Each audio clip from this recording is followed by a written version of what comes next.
Ratsaivana kosa dia omaly no nanambaran'ny filohan'ny Repoblika fa omenany mpitandron'ny filaminana ireo fiara tsy mataho-dalana misy 530 raha samy nahazo ny anjarany avokoa ireo nametra-panontaniana ankehitriny ny mpandrarany fonja amin'izay mety anjaran'izy ireo.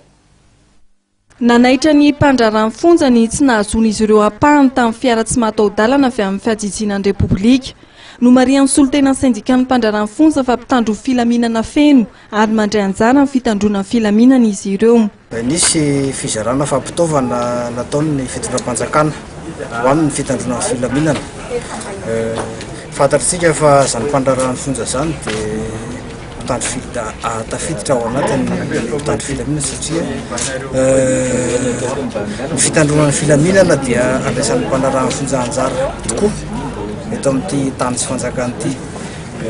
Zavatra hita nefa raha reny rahantsika ny jiro reny dia tsy mba isany nahazo tamin'izany fampitaovana zany izay mpandrarany fonja ka eto dia maneho ihany zay ny alahelo kely angara izay ny ilazana azy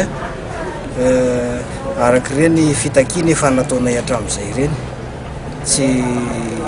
tsy mba nisy fijerena kory tao anatin'izay nefa ny asanay dia sady saripady no araka ny teneniko toa mandray anjara tokoa zay raha resaka fitandrona filaminana no resahana. Ny syndikan'ny mpandrarany fonja dia mampaneno lakolosy amin'ny fahefana mpanatanteraka.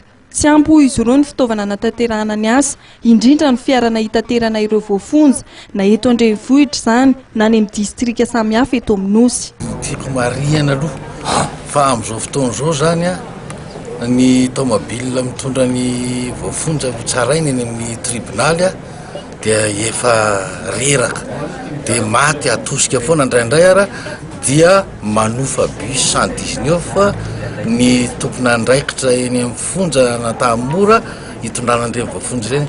Raha antsika mahita amin'izany fa tsy ara-dalàna mihitsy amin'ilay fandriampahalemana satria tsy isy fiarovana ireny bus ireny.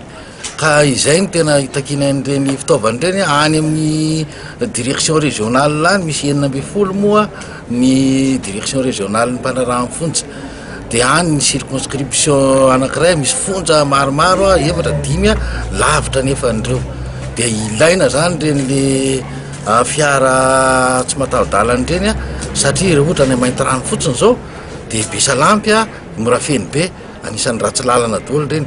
Mila an'izany fitaovana zany ahafahan'ilay tompona andraikitra directeur régional mainty rano mitsidika sy manara-maso reny fonja edidiny ireny. Ny syndikan'ny mpandrarany fonja izay nangataka ny isian'ny sekretera mpanjakana miadidi ny fandrarany fonja.